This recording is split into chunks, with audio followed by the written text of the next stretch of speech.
Okay, 3, 2, 1. Everyone say your favorite sibling in the microphone. My favorite sibling? Oh, Do you guys have one? No, this one. is not good. Tamsin. I knew you were going to say Tamsin. Who's Tams, yours? I love you. You're my fave. Malia. I can't say, well, Malia, I saw Okay, TJ's sister in a little Incredible Girl costume today, and now she's my favorite sibling. she's cute. She's my favorite, but also I have my brother. I'm super hyped. My brother that no one knows about is because I feel like he's Doing been gone for sales. 10 years on his mission doing sales in Texas. Welcome to This is Kingdom. This is Grace. This is Talon. This is TJ. And this is Hollis. And this week, my friends, we're talking about the talk, The Sealing Power by Elder D. Todd Christofferson. Hey, I don't know if you guys feel like this, but every time I envision like a happy grandpa, I always think of Elder D. Todd Oh, wow, Christofferson. that's no. Just like he is so joyous and Yes. just like so happy and just be like, I don't know, just grandpa I vibes, will you think know? of that now. Thank you. But Great. I actually just loved this talk. Like the whole time, I feel like my eyes were just glued to the screen while he was talking because he talks about the most important thing in our lives, and those are our families. You know, like our families bring us so much joy, but at the same time, I feel like our families can cause us a lot of pain too. You know, and I don't think that's a mistake. I feel like the people closest to us can cause us the greatest amount of joy and sadness. You know, and I think back of all the times my family's brought me so much happiness. And I think about this sealing power, but I feel like sometimes me personally can get discouraged too, because there's been some hard times in my family. And my parents, for example, they actually got a divorce a couple of years ago. And I know we have a lot of listeners who also have some parents or some relatives who have gone through something hard, whether it be a divorce or something tragic that has happened in the family. And it can bring back some sad memories. And there's this part in the talk, which I absolutely love, that I just want to read for all of us right now. And he says, some of us have experienced unhappy and unhealthy family circumstances and feel little desire for an eternal family association. But then he quotes Elder Bednar. And Elder Bednar says, to you who have experienced the heartache of a divorce in your family or felt the agony of violated trust, please remember that God's pattern for families begins again with you. One link in the chain of your generations may have been broken, but the other righteous links and what remains of the chain are nonetheless eternally important. You can add strength to your chain and perhaps even help to restore the broken links. That work will be accomplished one by one. And when I read that, that gives me so much hope. To know that agency, this greatest gift that God has given us, can cause happiness, but can also cause sadness. But we have the choice to choose healing. We have the choice to let Christ into our life. We have the choice to allow the atonement of Christ to make this impact in our life. Like we are the creators of our destiny. I love that quote that President Monson has of decisions determine destiny. And no matter what our circumstances may allow, we have the agency in the end to make something beautiful of it. And I feel like it really is with Christ that he can make those ashes become beauty in our lives, especially with those things that are most important to us, which is our family, you know? Yeah, I don't know why, but actually I do kind of know why. Growing up, I feel like whenever people would ask me why I'm grateful for the gospel or why it's important to me, my answer would always just be eternal families. It was kind of like a cop-out answer because I didn't understand the gospel, but I understood like, oh, you're with your family forever. So I'm like, that's my part, right? So I went on my mission. And whenever we would teach somebody, that's the only thing I really knew to teach. I'm like, oh, you can be with your family forever. And what I realized more and more is we were teaching all these families that like had a lot of problems. They didn't want that. And I was like, why do they not want this? And I realized it's because they had so much contention in their family. They're like, why would I want to live with these people forever? Like this is hard. Like this is not what we want right now. This is not what we want forever. And I had like the biggest epiphany that the gospel is not just to help families live together forever. The gospel is to create a family that you want to live with forever. And the second I had that paradigm shift, I fell in love with the gospel because I'm like, oh, it's not just so I can be with them, but it can change the way I feel about them now. It can change our relationships. It can strengthen us. It can heal us, like Hollis was saying. And that's when I'm like, oh man, I want the gospel. I need the gospel. This is just so crazy that we're talking about this. And I wasn't going to go here, but I just got to say, like, I love what Hollis said, what you said about there's got to be, families have got to be this way for a reason. There's got to be a reason why there's so much pain and so much happiness.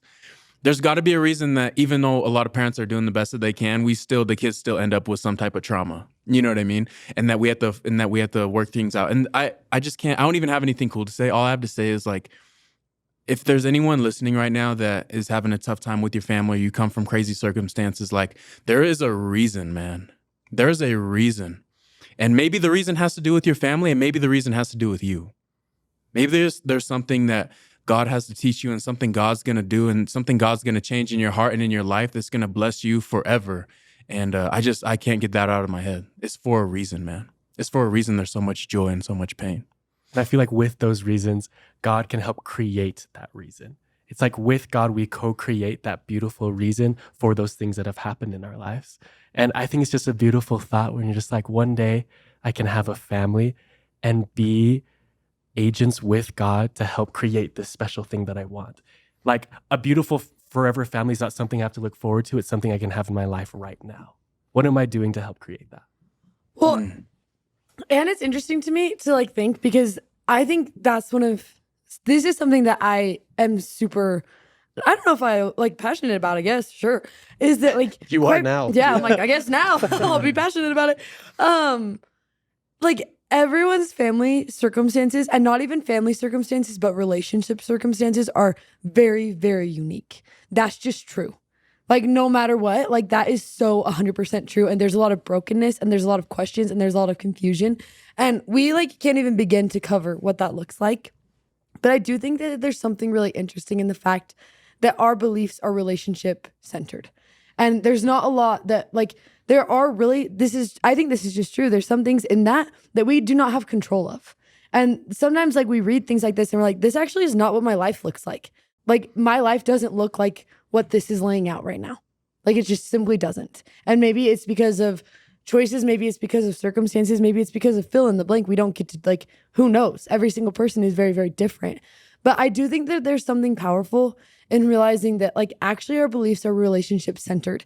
And it makes me want to stop and be like, okay, like, yeah, maybe my circumstances aren't looking like, oh, like being sealed right now. That's just true for me. For real, that's really true for me. Like, in my head, it also like makes me stop and think like, okay, but like there has to still be something that I can learn from this. And something that it like makes me think right now is like, oh, like, am I learning how to have like healthy, good relationships? Not just dating. Like, yeah, sure. Like you can throw that in there. But in my head, I'm like, am I treating people like I want to see them for the rest of my life and for eternity? Like not even just like someone that I'm dating, but like I want to say like, okay, like am I like talking to my mom? Like I want to, like I'm going to be with her for forever. Am I talking to my neighbors? Like do you know what I'm trying to say? Totally. That seems like messy, but say that better, Talon, because you said yes. I don't know, but it's just something. I wasn't going to say that better, but what I was going to say, this is actually so comforting to me that President Nelson has taught us over and over. The most important thing going on right now is the gathering of Israel, right? Yeah. And when I think of the word gathering, I think of bringing together. I think of unifying. And it's so interesting. If the prophet's telling us that's the most important thing, I'm guessing it's the most important thing to God. And that's something so comforting for me to know that God is the ultimate gatherer. He's the ultimate unifier. Like he is the best at bringing together. And it makes me just want to bring him in to whatever my relationship circumstances are, so that they are rich, fulfilling, not relationships that actually bring joy into my life. Because that's who he is. That's what he does. That's so central to his plan, is to gather and bring together and unify. And there's something so important to me that I like care so deeply about. And I think that's what I was trying to say, but it got a little bit messy, is that there's something powerful in realizing like, oh, actually your relationship with God can be different depending on your relationships with humans. And I think that there's something about learning how to treat people, whoever it is, neighbors, the grocery store cashier, like the person that you see at the skate park, and like your librarian. Grace been going to the library a lot recently. She likes her books. I'm like, but like, you know what I'm saying? Like, how do you treat them? And what does that teach you about your relationship with God? Because no matter what, life on earth, I feel like is relationship based. And that, yeah, that could like your like spouse. That could like look like your relationship with your parents. That could look like your relationship with your best friends. That could just look like any relationship on earth. And it makes me think like, oh, am I treating people in a way that's helping me understand my relationship with God? I'm a big believer that everything is relationship based. And I'm also a big believer that every experience we have in this life either teaches us to love God more, others more, or ourselves more. And I feel like we all have that innate desire to gather and to love the people around us. But sometimes I feel like we get in this mind space where we're so obsessed with changing the world when we can't even change what's inside our own home sometimes. TJ was really feeling that. You guys are saying things that's just rocking my freaking world today. Man. And sometimes we just have to look to our left and right, our neighbors, our librarians, whoever they may be, and be like, We're big on the librarians today. I better meet You mine. are seen, librarians. Any librarians watching this, you are seen. We love you. next time you see your librarian, give them a good old hug. It might be a little weird, but just show them some love. But sometimes we just need to like look at the people around us and our areas of influence. Like, what am I doing to make my space holy? How am I loving the people around me? Like Grace was saying, I think that's so important to look at what's around you instead of what's maybe a little far away from you right now. Okay, so I gotta ask this question, and we gotta get some pointers, man. We gotta get some tips. What are you guys' biggest advice for either part one, like bringing God into your relationships, or part two, like that was such a good way of saying that, like, TJ. yeah. Bringing God into your relationships. or like taking or like making the effort to make your relationships or families like a place where you'll want to be together forever. Which may be just the first one, because that second one's a whole episode. How do you bring God into But I your feel like it relationship? kind of goes together. I feel like those two things go together. Thanks. Well, my first thoughts with the second one, but maybe you guys can tie this into the first one since they go together. But is Thanksgiving time, is gratitude time. I think your focus is so key. And I'll tell you this about every individual. There is something annoying and there's something amazing about every individual. I genuinely believe that. There's something really good. There's something really bad. The key is what one of those do you focus on?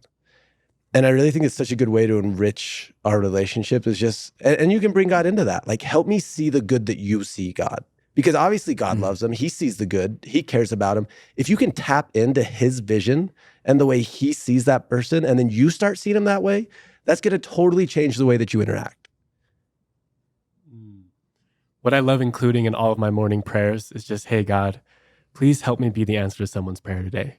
Just like if that's constantly in your heart and your focus of mind, I feel like God grants those desires with people just walking in your life.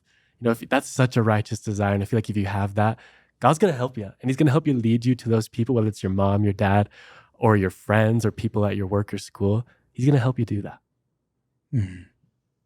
What are your thoughts, Teach? Mine is, the one on my mind is like curiosity, like just getting curious.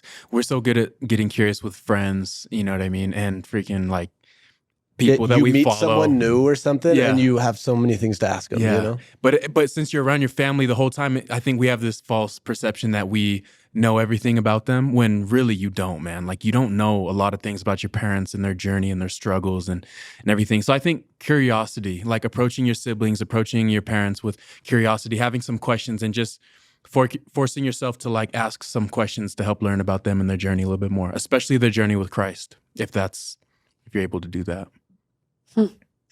I just think there's something so powerful in realizing that foundational to what we believe is God caring that we figure out how to have love-based relationships. That like in everywhere we look, like that is something that is foundational, so much so that is like, I feel like that's what the sealing power encompasses. Is him saying, I actually want you to really figure out how to love while you're down there. I want you to really understand that. And I think that teaches you something about God. He wants you to have eternal relationships, but not just eternal, but extremely rich and deep relationships as well. I think Elder Holland put it best in one of his talks. He said, you know what? I think if there's one question God would ask us when we get there to him, he'll ask, did you love me? And there's no better way of loving God than loving the people around us, because that glorifies him. I have a family here on earth. They are so good to me. I want to share my life with them through all eternity. While I am in my early years, I'll prepare most carefully so I can marry in God's temple for eternity. Families can be together forever through Heavenly Father's plan. I always want to be with my own family. And the Lord has shown me how I can. The Lord has shown me how I can.